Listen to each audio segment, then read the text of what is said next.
Welcome back to my channel. My name is Seema.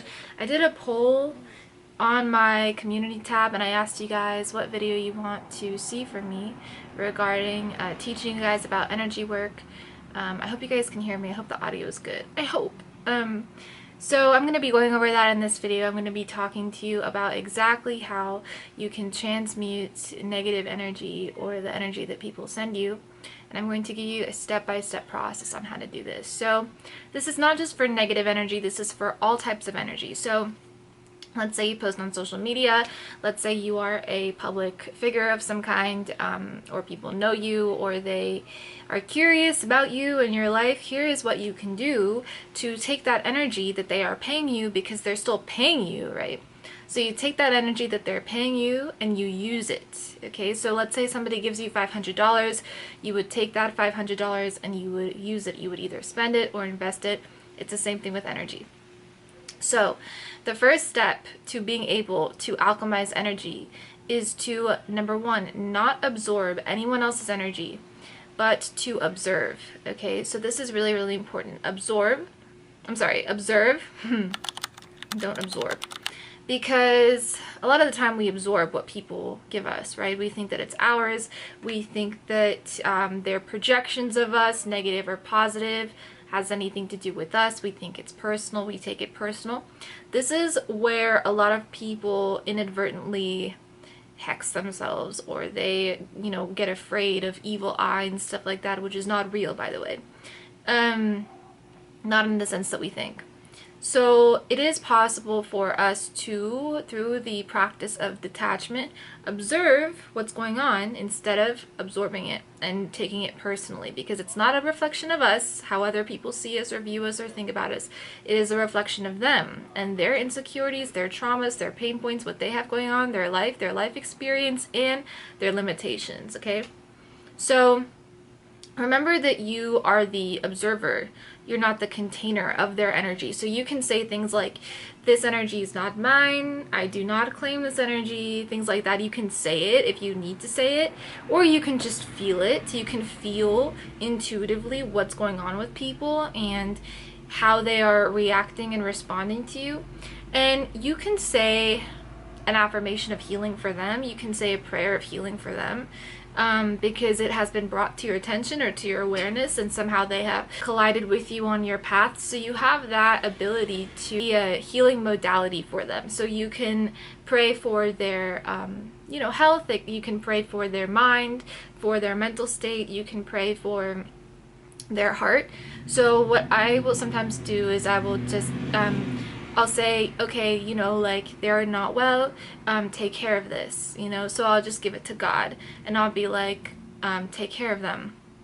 Now, when I say that, I mean that in the literal sense. I want God to literally start caring for them, so to go to them and to start, protecting them mentally, even from things that they may be struggling with and dealing with and stuff like that.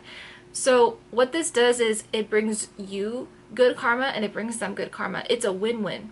There is no losing in this situation. There is nobody who's a loser. The opposite is also true. Let's say you absorb their negative energy. Now we're all losers, you know what I mean? Because we're all just sitting in like this muddy negative energy that nobody wanted in the first place, but one person had it, and just like one bad apple in a bunch, it started to spread. So we don't want to do that. We want to cut it at the roots and kind of stop the sickness where it began immediately. And if the person cannot do that for themselves, well, we can do it for them, through the power of prayer, visualization, and distance healing, okay? And this is something that they don't have to accept, they don't have to ask for. They have come onto our path for a reason.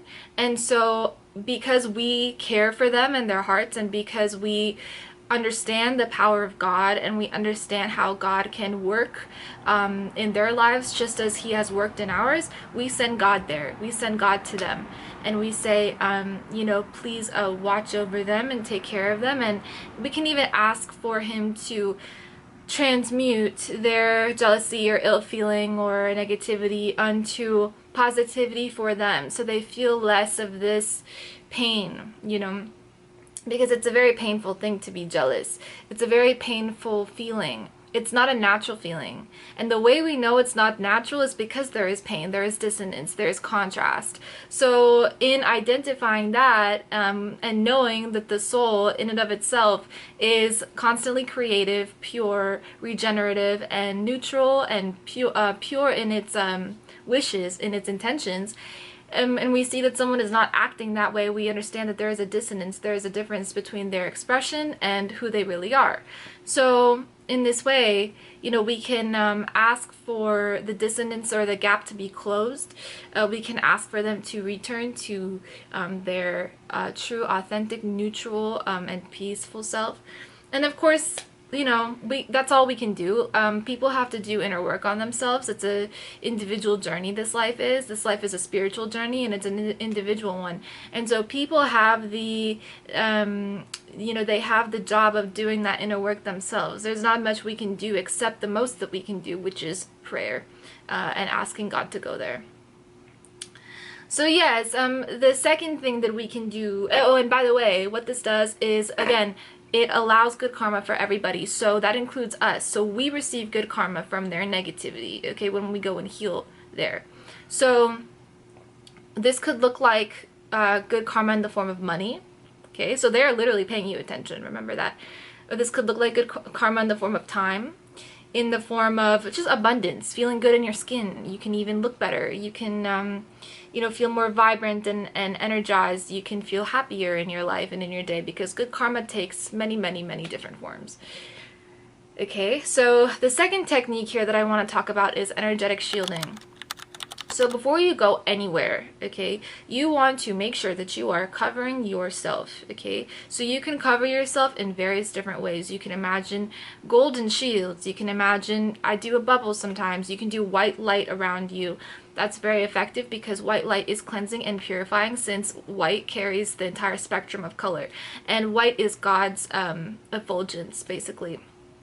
At least at first, when you see him within your third eye. So so white is very, very nullifying. It nullifies every environment you go into. So you can imagine a shield of white light around yourself, and you can expand it, expand it, expand it, push it outward, so that birds are agreeing with me, so that it just encompasses even like a good few feet, yards, or even like a mile out from you.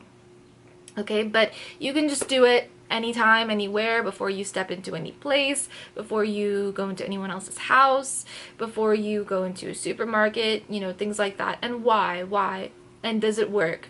Why is because that way, even if some like negative thing were to happen, or if somebody were to like look at you funny or look at you weird or whatever, you would be obstructed by that light, meaning within their memory, they would not remember you as well, in the sense of trying to get into your field. They would not be able to, not in the present or in the future, okay? So the white light kind of nullifies the ill or adverse effects of being around denser areas too, like, or being around bad eye, stuff like that.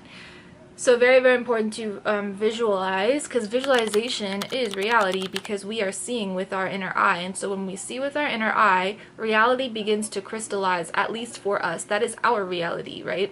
So in the same way, we can imagine healing for others, and it can become their reality because we are so focused on visualizing very strongly their healing.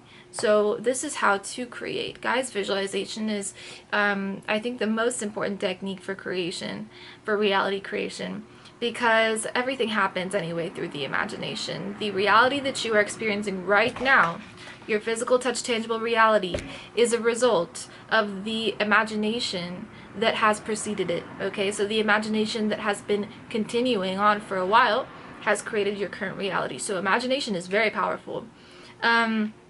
That's why, you know, ideally, we should only be thinking of pictures of wealth, abundance, love, feeling those feelings as well. No negative imaginings, no negative feelings, no negative ruminations, and no negative thoughts. Very, very important. Doesn't matter what situation in life you're in, you can imagine yourself out of there, okay? And there are countless cases to prove this. You can obviously at any time say different mantras and affirmations like, I'm sovereign in my energy. I protect my peace. I call all my energy back to me from every time, space, direction, things like that.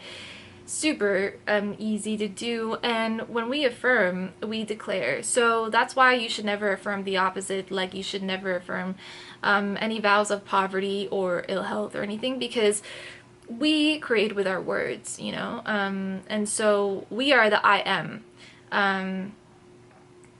I am state is God. I am state is constant creation. And we have the ability to influence the I am. So I am what?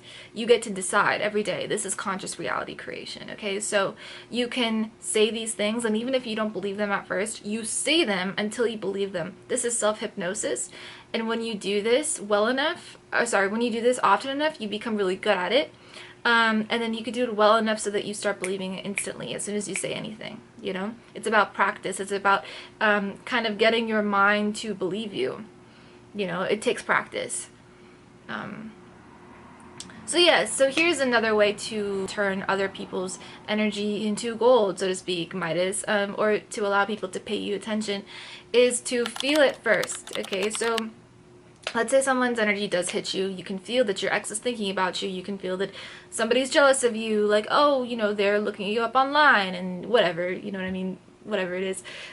You can feel it for sure. Allow for it to kind of be known to you, but don't let it stay stuck. So always name it. Always name it.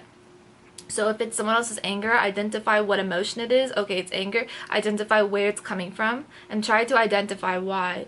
That way, when you name it, you can much more easily kind of create a wall between you and that energy, and you don't necessarily more easily identify yourself with their energy, okay? So yeah, you could ask, you know, is this mine? Like, is this thought mine? Or did I pick it up from somewhere? Is this energy mine? This emotion, is it mine? Or did I pick it up from somewhere? And then you become really good at kind of observing what's yours and what's not yours.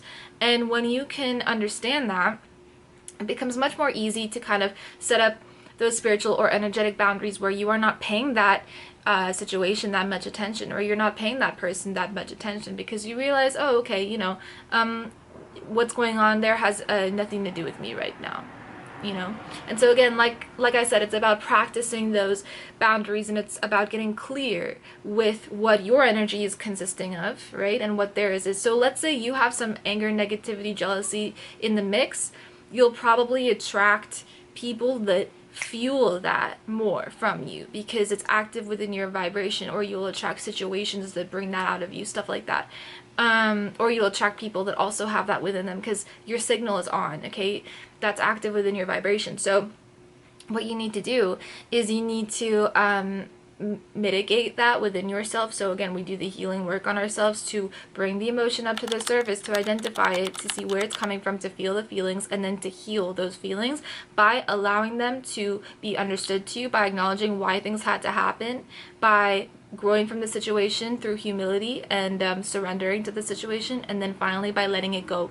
That is the healing process, okay? So that is how to heal from anything, any wrongdoing, any betrayal, anything that you've lost out on. That is how to heal, okay, from anything in life. Guys, we go through things that we need to heal from, and we should not let these things stay stuck within our vibration, because they can cause blockages for ourselves later on in the future or right now. Money blockages, love blockages, things like that. And we deserve to be happy and thriving, but we can only be happy and thriving when we give that to ourselves, when we allow ourselves the permission to be happy and thriving and to really release our past. And we can only release our past through healing.